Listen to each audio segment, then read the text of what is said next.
jette à l'eau du coup. Allez, parti. c'est parti. Effectivement, vous connaissez à bien me connaître. Avec moi, on parle de bouffe et d'histoire. Donc aujourd'hui, on va parler boisson et histoire. Voilà, on fait un petit écart. Plus précisément, on va parler d'une plante verte qu'on infuse dans de l'eau chaude. Son origine n'est pas européenne, c'est une plante qui est dégustée depuis des milliers d'années et elle est connue pour être une boisson énergisante. On utilise une tasse un petit peu spéciale et une paille pour boire ce breuvage. Est-ce que vous avez deviné de quoi je parle ? Le maté. Mais qu'il est fort. Waouh. Est-ce que Bravo. vous connaissez le maté, Franck et Emma ? Bah, de nom, pour moi, dans ma tête, c'est une sorte de thé, mais ça doit pas du tout être ça, je Ouais. pense. Moi, je connais. Mais écoutez, maintenant, vous allez apprendre. À Noël. Bah du coup, vous allez apprendre. Oh, beaucoup et bah, de choses. Et on est puis, là pour si ça. vous voulez, la prochaine fois que vous passez à la maison, vous pourrez goûter. Ça va Ouais. être une bonne proposition. Alors, effectivement, c'est bien du maté dont nous allons parler aujourd'hui. C'est une boisson qui revient sur le devant de la scène en France en ce moment. Pourquoi un tel intérêt pour cette plante ? Et bien d'abord, on va faire un petit point sur la plante elle-même avant de passer directement sur l'historique. Le maté est originaire d'Amérique du Sud. Et alors, plus précisément d'Argentine, du Paraguay, du Uruguay et du sud du Brésil. La yerba mate pousse au bord des rivières, entre 500 et 700 mètres de hauteur dans des montagnes. En fait, c'est un arbre qui a besoin de beaucoup d'humidité, d'un sol bien fertile et d'une altitude à peu près plutôt bien précise. Les feuilles de maté sont prélevées sur des arbres de 8 mètres de hauteur quand c'est en culture. Sinon, en mode sauvage, l'arbre peut monter jusqu'à 20 mètres. C'est absolument énorme. Vous pouvez trouver facilement des photos sur internet pour voir un petit peu la différence. Et au milieu de ces feuilles, donc ce sont les feuilles qu'on va consommer, mais au milieu de ces feuilles, vous allez trouver des petites baies rouges. Et vous n'aurez donc pas la surprise de découvrir que cet arbre, la yerba mate, fait partie de la famille du hou. Vous pouvez donc vous en doute, puisqu'on a parlé de plantation, il y a un petit couac du côté écologie et préservation de la planète du fait de développer autant de maté. La culture intensive endommage la forêt tropicale. Les fabricants de maté bio mettraient actuellement en place une culture un peu plus durable et moins néfaste pour la planète. Du moins, on l'espère grandement, donc j'espère que ça va continuer à aller dans le bon sens. Le maté a plusieurs petits noms. Donc en premier maté et en second yerba mate. Ce sont les deux termes que je vais utiliser pour cette chronique. Mais on va aussi utiliser le terme de thé des jésuites, thé de Saint-Barthélemy et thé du Paraguay. Voilà, c'est sous ces différents noms que vous pouvez les trouver sur internet. Et pour comprendre un petit peu tout ça, c'est là qu'on passe au petit focus histo. Donc l'utilisation du maté, ou yerba mate comme vous voulez, remonte à des milliers d'années. Ce sont les peuples autochtones d'Amérique du Sud, et alors plus précisément, parce qu'aujourd'hui on a un nom, les tribus Guarani, dont je prononce probablement pas comme il faut, mais qui étaient basées au nord de l'Argentine et au sud du Brésil. Et ce sont eux qui ont commencé à vraiment cultiver et à consommer les feuilles de deux manières. Ok. Du moins, on va dire 3 manières, disons. L'infusion, donc mettre les feuilles à infuser dans de l'eau chaude. La mastication de ces feuilles, donc pas en infusion, mais de prendre les feuilles et de les mâcher. Ou alors la confection de poudre fine par le séchage et le broyage de ces feuilles. Donc ce sont ces tribus-là qui ont découvert les propriétés du maté.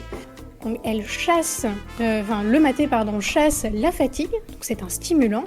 On lui donne un pouvoir énergisant, il est riche en antioxydants et serait efficace pour la concentration et la digestion. C'est quand même beaucoup de choses. C'est pas mal, ouais. Sachant que le maté ne comporte ni caféine ni théine. Au XVIIe siècle, les jésuites arrivent en Amérique du Sud et la culture du maté s'étend avec beaucoup d'importance. Ils ont mis en place des missions de culture le long du fleuve Rio Paraná, en utilisant les tribus présentes, évidemment, pour faire le travail, et en même temps s'enrichir. Bon, ils sont un petit peu fait jarter à coups de pied aux fesses ensuite, un peu plus tard quand même. De leur côté, c'est-à-dire du nôtre, les Occidentaux, apprennent l'existence du maté par les récits de voyage des explorateurs espagnols. Et depuis, le maté est devenu une boisson emblématique en Argentine, au Paraguay, en Uruguay et au Brésil. Mais comment on boit ce fameux maté ? Eh bien, il y a des particularités Traditionnellement, les personnes en consommant utilisent une calebasse. Savez-vous ce que c'est? Théo, je suppose que oui, du coup. Oui. Ça vous dit quelque chose, ce mot-là? Une calebasse, ouais. Alors je sais plus ce que c'est, mais j'imagine un gros objet un peu contendant en bois dans ma tête. Mais ça doit pas du tout être ça. En bois, ça... Je sais plus. C'est pas creux à l'intérieur? Tout à fait. Est-ce que c'est pas un ballon? Non, mais peut-être que ça... c'est rond, non? Ce à quoi tu penses a le même mot, hein. C'est peut-être le même nom. Je vais expliquer. Le plus souvent, une calebasse, en fait, il s'agit d'une courge creusée, puis séchée, qui va servir de contenant. En fait, ça va être votre tasse. Ça pouvait être aussi bien en bois ou en céramique, même si c'est le moins courant. Voilà. Généralement, c'est une courge qui est creusée. Ah oui, je la vois sur Aujourd'hui, on en trouve même en Internet. inox. Voilà, oui. Oui, c'est ça, c'est qu'en fait, c'est la. Oui, je vois complètement. Oui, en fait, ouais. Bah, je savais pas que c'était une courge, en fait, ça. Et ben voilà. Ok, putain, stylé. Yes. D'accord, ah bah, merci. Mais avec plaisir. Mais alors, attends. Oui. On ne s'arrête pas là. Oh. On place du coup les feuilles de maté dans cette calebasse. Donc je parlerai du dosage ensuite, c'est un sujet carrément à part entière. Et dans cette calebasse, on va y mettre la bombilla. Oui, j'adore vous faire apprendre de nouveaux mots. Bah oui. Qu'est-ce que la bombilla? Allez, vas-y Théo, fais-toi plaisir. La bambilla. La paille. Ok, c'est de la paille, juste de la paille. Non, c'est Alors pas non, c'est de la une paille, paille. c'est une sorte de paille. Ah, c'est une sorte de Voilà, paille, ok, c'est d'accord. une sorte de paille pour aspirer. En fait, Ok. on boit Ah. le maté dans une courge séchée avec... Mais oui, mais ça y est, j'ai le visuel des gens au bord de la plage en train de boire. Putain, mais d'accord, ça y est, tout se recoupe. Eh bien, c'est une paille métallique dont une partie en forme de... Allez, on va dire en forme de poire percée qui va servir de filtre. Ça va être la partie qui sera dans l'eau infusée. Et une autre partie de l'autre côté de cette paille est à bec. C'est celle qu'on utilise pour aspirer la boisson. En fait, cette paille permet donc de boire le maté sans en avaler les feuilles, puisqu'on met les feuilles directement comme ça dans la calebasse. Hein, et ensuite, on rajoute de l'eau. C'est comme ça que ça va infuser. Et c'est prêt très très très rapidement. Ok. C'est infusé très... allez, 1 minute grand max. 2 minutes Ouais. si vous le voulez un peu corsé, quoi. Voilà. Alors attention. Oui, mais l'eau est justement, chaude. je parle de la... Ouais, je vais parler de l'eau ensuite et de la dose après. Parce que il y a des petits Faut trucs pas faire qui, n'importe quoi, j'imagine. ouais, voilà, faut faire gaffe. Je reprends sur ma calebasse. Pardon. Si vous avez une calebasse en courge, avant de boire pour la première fois dedans, il faut la culotter. En fait, ça va permettre d'éliminer les résidus et les poussières, ainsi que de renforcer votre courge séchée. Pour ça, il n'y a rien de plus simple, hein. Il suffit juste de faire infuser du maté dans votre calebasse toute la nuit, et puis de laver le lendemain, simplement avec de l'eau claire. Voilà, là c'est bon, vous aurez une première... vous l'aurez culotté une première fois. Voilà. Pour les doses, les sons de cloche sont différents. Alors quand vous regardez sur tous les sites vendeurs de maté sur internet, les doses sont similaires. Remplir à 3/4 votre calebasse de maté et ajouter de l'eau. Sauf qu'il y a un problème. Cette dose-là, elle est donnée pour culotter votre calebasse, mais elle est aussi donnée pour boire votre maté. Sauf que c'est une dose qui est énormissime. Et moi, ça m'a fait tiquer. Parce que le maté, j'en offre à mon père à Noël et son anniversaire depuis des années. Bien avant que...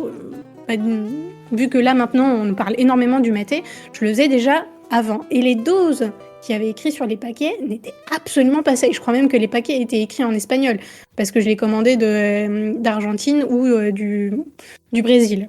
Donc, quoi de mieux que de demander à une personne qui a vécu en Argentine? Ma grand-mère et mon père y ont vécu une bonne dizaine d'années, plus 6 à 7 ans au Pérou.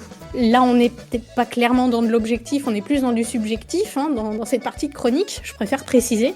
Mais ils ont un petit peu de vécu quand même. Donc ma grand-mère m'a raconté qu'en effet, elle buvait du maté dans une calebasse. Mais alors, question dose, rien à voir. J'ai cru qu'elle allait me mordre quand je lui ai dit qu'ici, il disait 3/4 de la calebasse. Non, elle m'a expliqué que c'était 2 cuillères à café pour un maté un peu fort, 1 cuillère à café pour un maté normal. Pas besoin d'attendre très longtemps pour l'infusion, il est prêt en quelques secondes, c'est pour ça que je disais 1 minute. Après, tout dépend du goût qu'on veut aussi. Elle m'explique aussi que dans les familles argentines, il y a toujours de l'eau chaude toute la journée pour en mettre dans la fameuse calebasse. Oui, parce qu'en fait, la personne qui prépare le maté dans la calebasse va la faire tourner de main en main dans la maison tout en nettoyant à chaque fois le bout de la bombilla avec de l'eau bouillante. On n'a pas envie que les microbes passent chez les uns et les autres. Mais en fait, le maté est une boisson de convivialité. On va la partager et on partage la calebasse. Et donc on partage aussi la bombilla, donc la petite paille.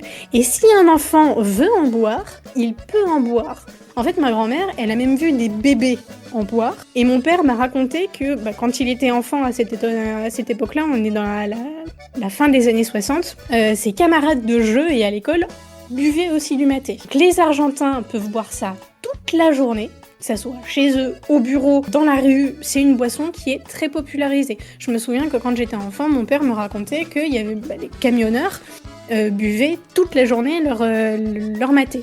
Et alors, il y a eu un problème puisque ils refaisaient réinfuser le même maté, donc les mêmes feuilles dans la même calebasse, plusieurs fois d'affilée. Donc le fait de faire réinfuser plusieurs fois le maté n'est pas un problème en soi, mais de le garder sur plusieurs jours, là, il y a un problème.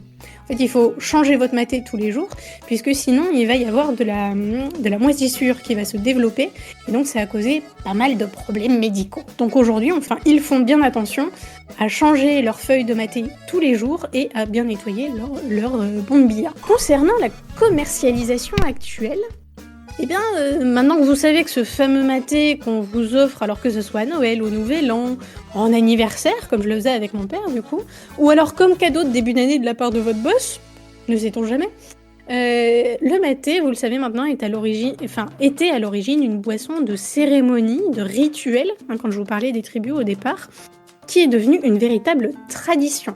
Le maté, en fait, c'est une boisson qui rassemble, c'est une boisson de convivialité. Vous pouvez en trouver facilement donc, dans les magasins qui vendent du thé ou sur internet.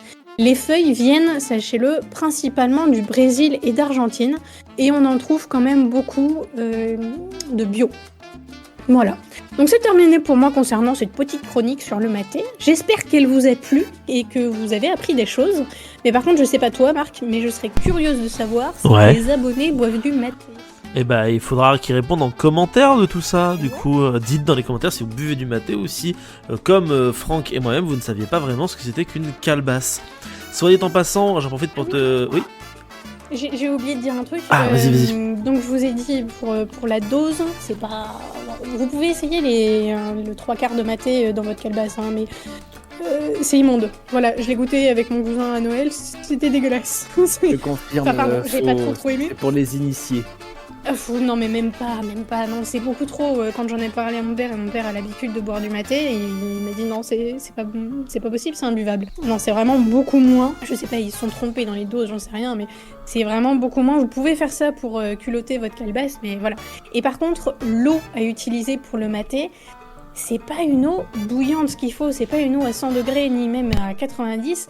On préconise plutôt du 70 degrés comme un thé vert. Voilà. Ok, d'accord. Et oui, donc du coup, merci pour toutes les informations que tu nous as données, Roman.